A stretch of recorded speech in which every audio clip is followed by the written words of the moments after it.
मानव रहता है और उससे गलतियां हो जाती है। तो पितृदोष अगर संसार के लोगों को लगे तो हमारा एक निवेदन है, आप जाते जाते वर दीजिए कि ये पितरों की शांति आपकी आराधना से पूर्ण हो जाए, बस इतना वर दे दीजिए। शिव जी उस समय पर मौन हो गए। भगवान देवादिदेव महादेव एकदम मौन। पार्वती जी ने शिव जी से कहा, आप हमारे नाना जी को वर नहीं देंगे? आप हमारे नाना नानी को वर नहीं देंगे? इन पितरों को और पितराणी को आप वर नहीं देंगे?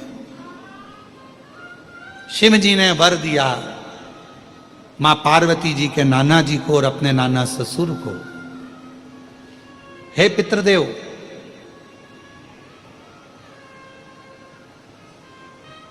मैं आपको वर देता हूं, श्राद्ध पक्ष के 16 दिन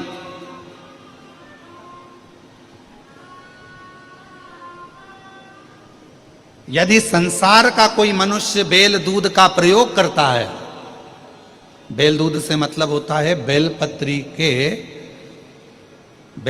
के ये मध्य भाग जो होता है, बेलपत्री की जो नीचे की 2 पत्तियां जो होती है, ये 2 पत्तियां जो बेलपत्री की होती है, इस बेलपत्री की दोनों पत्तियों को शिवलिंग पर जब आप रखते हैं, शिवलिंग पर रखने के बाद में आपके हाथ में जो कटोरी में दूध है, वो दूध इन दोनों पत्तियों पर, ये पितरों के भाव से, पितृ पितराणी के भाव से आप दोनों पत्तियों पर बेल दूध को अगर समर्पित कर रहे हैं, बेलपत्र समर्पित करने के बाद थोड़ी सी कटोरी में अगर गौमाता का दूध है और ये दोनों पत्तियों पर अगर आप अपने गोत्र से दूध चढ़ा रहे हैं, तो संसार में ऐसा कोई व्यक्ति नहीं है जिसके ऊपर पितृदोष लग जाए। पितृदोष समाप्त होकर ही रहता है।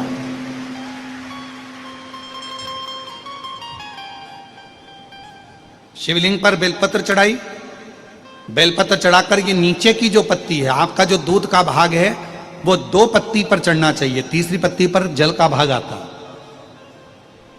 2 पत्ती पर आपका दूध का भाग रहे।